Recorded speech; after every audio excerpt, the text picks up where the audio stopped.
The church was packed for my father's funeral. Jonathan Barrett had been a pillar of the community, building Barrett Construction from a small residential contractor into the largest commercial developer in 3 states. Everyone who mattered was there: business associates, politicians, family, and friends, all paying their respects to the man who had built an empire worth over $75 million from nothing. I stood quietly near the casket, accepting condolences with my sister, Kate. We had both dropped everything to come home after Dad's heart attack. The news arrived too late for us to say goodbye. Kate had flown in from her surgical residency in Boston, while I left my architectural firm in Chicago. We'd always been close, united first by our grief when Mom died during our teenage years, and now again at the loss of our father. "How are you holding up, Rachel?" Kate whispered, as another group of mourners passed. "I'm managing," I replied, though in truth I felt numb. Dad and I had always been close.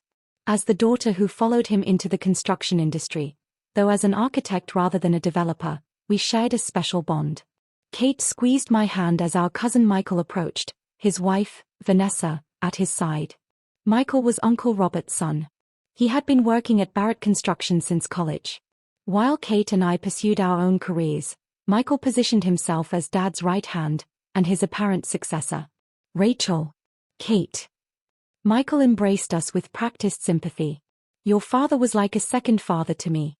This is devastating for all of us." There was something performative about his grief that set my teeth on edge, but I pushed the thought aside. This wasn't the time. "Thank you for handling the arrangements," I said. Dad had suffered his heart attack at the office, and Michael had taken charge of everything while Kate and I traveled home. "Of course." Michael nodded solemnly. Jonathan would have expected nothing less. In fact, he had been preparing me to take on more responsibilities. We'd been discussing my eventual move into the CEO position. I blinked in surprise. This was the first I had heard of any succession plan favoring Michael. Dad had always been tight-lipped about his business decisions, but something this significant? Surely, he would have told me. "I'm sure we'll all have time to discuss the company after we've had a chance to grieve," Kate interjected smoothly, ever the diplomat. Michael's expression hardened slightly. "Actually, there are some matters that can't wait. I've scheduled a family meeting at the house after the reception. The lawyers will be there." Mourners gathered later at my father's sprawling Victorian home on Lakeview Drive, the house where Kate and I had grown up. The rooms were filled with visitors eating catered food and sharing stories about Dad. I moved through the crowd in a daze, accepting condolences and struggling to process that he was really gone. "Rachel." A familiar voice pulled me from my thoughts. I turned to see Martin Chen, Dad's longtime friend and the architect who had inspired my career choice. "Martin. Thank you for coming." We embraced, and I felt tears threaten again. Martin had been a fixture in our lives, almost family. "Jonathan was so proud of you," he said gently. "He told everyone about your Chicago firm and the awards you've won." I smiled through my tears. We were working on a project together, actually, a community center downtown. Dad was providing the land and financing, and I was designing it. Martin looked surprised. I hadn't heard about that. We were keeping it quiet until the plans were finalized. Dad wanted it to be his legacy project: affordable housing, community spaces, a medical clinic. We were going to break ground next spring. Before Martin could respond, Michael appeared, announcing the family meeting would begin in Dad's study. Kate was already seated when I entered the study, her chair facing Dad's massive oak desk. Michael had taken Dad's seat, Vanessa standing loyally beside him. 2 men in suits, lawyers, presumably, stood nearby. "Now that we're all here," Michael began, "we can address some urgent matters. As you know, Jonathan was the sole owner of Barrett Construction and all its subsidiaries. With his unexpected passing, there are decisions that need to be made immediately to ensure business continuity." One of the lawyers stepped forward. "I'm James Wilson, corporate counsel for Barrett Construction. In the absence of a formally executed will." "Wait," I interrupted. "What do you mean, absence of a will?" "Dad definitely had one. He updated it every few years."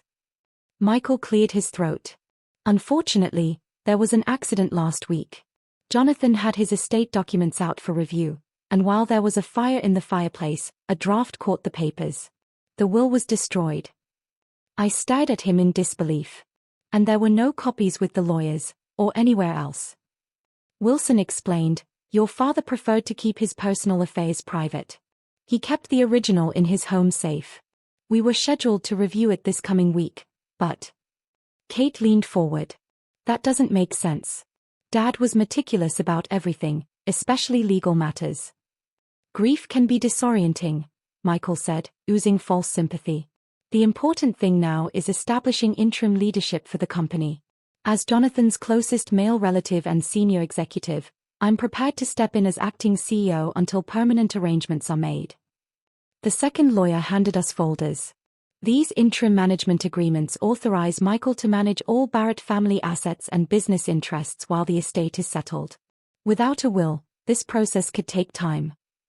I skimmed the document. My suspicion grew with every paragraph. Signing this would give Michael total control over Dad's estate, the company, the properties, the investments. Everything. "And if we don't sign?" Kate asked. Michael's smile tightened. "Without clear authority, the company could face operational paralysis. Projects could stall. Contracts jeopardized. The value of the estate, your inheritance, could be significantly diminished." I closed the folder. "We'll review this with our own lawyers first." Michael's jaw tightened. "Of course. But I should mention several major deals require immediate attention. Any delay could be costly." "We'll have our answer tomorrow," I said firmly. "For now, I think we've had enough business talk for a funeral day." As the meeting broke up, I caught Wilson giving Michael a subtle nod. Something wasn't right. Later that evening, after most guests had left, Kate and I sat in the kitchen of our childhood home, trying to process the day's events. "There's no way Dad's will just happen to burn up right before he died," Kate said, voicing exactly what I'd been thinking. "And there's no way he didn't keep copies," I added. "Michael's lying." "But why? Dad treated Michael like a son. He was already going to inherit something substantial." I thought about Michael's ambition. How badly he wanted to be Dad's successor. Maybe substantial wasn't enough. Maybe he wanted everything. So what do? We can't prove anything. And without the will. Suddenly, I remembered something important. Wait. Last month, Dad took me to the bank. He showed me his safe deposit box and made sure I knew how to access it. He said it was just in case. Kate's eyes widened. "Do you think?" "I don't know. But it's worth checking. The bank opens at 9. The next morning, we arrived at First National Bank as soon as it opened. The manager, recognizing us as Jonathan Barrett's daughters, offered condolences before escorting us to the vault. "Your father was one of our most valued clients," he explained as he located the correct box. "He maintained this safe deposit box for over 30 years. He inserted his key, and I used the one Dad had given me. The box slid out, and my heart raced as the manager discreetly left us alone. Inside were several sealed envelopes, a USB drive, and a leather portfolio. One large envelope was labeled, "Last Will and Testament, Copy, by Greenwald Law Firm." "I knew it," Kate whispered. I opened the envelope. The will was comprehensive and crystal clear. Dad had left 30% of Barrett Construction to me, 30% to Kate, 20% to Michael, and 10% to a charitable foundation in Mom's name. He named me CEO, citing my architectural vision and business acumen, with provisions for Kate to remain on the board despite her medical career. But that wasn't all. The leather portfolio contained detailed plans for the community center project I had mentioned to Martin, complete with funding allocations, land deeds, and the architectural renderings I had created. Dad had already transferred the downtown property and $25 million in development funds into a separate LLC, jointly owned by him and me. The USB drive held years of company records, including damning evidence. Michael had been systematically diverting company resources into side projects that benefited him personally. It wasn't enough to be immediately obvious, but over time the thefts had grown substantial. He didn't just want to control the company, I realized aloud. He needed to cover up what he'd been doing. Kate squeezed my hand. "So what's our next move?" I pictured Michael in Dad's chair, smug and certain of his scheme. "We go to his meeting, and bring some guests of our own." That afternoon, Michael greeted us with thinly veiled impatience as we entered Dad's study. On the desk, he had laid out the management agreements, pens at the ready. "Have you made your decision?" he asked. "As I mentioned, there are pressing matters requiring immediate attention." "We have," I replied calmly. "But before we sign anything, we'd like to introduce some people." On cue, the door opened. Martin Chen entered, followed by an elegant older woman I recognized as Dad's personal attorney, Sophia Greenwood. Behind them came two members of the Barrett Construction Board of Directors. Michael's expression flickered from confusion to alarm. "What is this?" "This," I said, placing Dad's will on the desk, "is a copy of our father's actual will, the one you knew existed because he reviewed it with his senior executives last year." The color drained from Michael's face. "Where did you?" "Dad kept copies in his safe deposit box," Kate explained, "along with some very interesting company records." Sophia stepped forward. "As Jonathan Barrett's personal attorney, I can confirm this is his most recent will, properly executed and witnessed. I hold the official copy in my firm's records." Michael's lawyer, Wilson, looked stunned. "I was told there was no will, that everything had been destroyed in an accident." "There was no accident," I said, my voice steady despite the anger rising in me. Michael lied. He planned to seize control of everything our father built. "These are serious accusations," Michael blustered, though his confidence was crumbling fast. "I was only trying to ensure continuity during a difficult time. By presenting false documents and attempting to defraud the rightful heirs." Sophia asked sharply. "That isn't continuity, Michael. That's criminal." One of the board members, Janet Forrest, folded her arms. "The board will need to address this immediately. Your actions represent a serious breach of fiduciary duty." Michael looked desperately around the room, finding no allies. "This is a misunderstanding. I was acting in the family's best interests." "And the funds you diverted to Pinnacle Ventures?" I asked, citing evidence from the USB drive. "Were those in the family's best interests too?" His face went sheet white. "How did you?" "Dad knew," Kate said quietly. "He was gathering evidence. That's why he made sure we could access the safe deposit box." For the next hour, the full scope of Michael's betrayal came to light. He hadn't only planned to hijack the company, he had been embezzling for years. Dad had suspected it and was collecting proof before confronting him.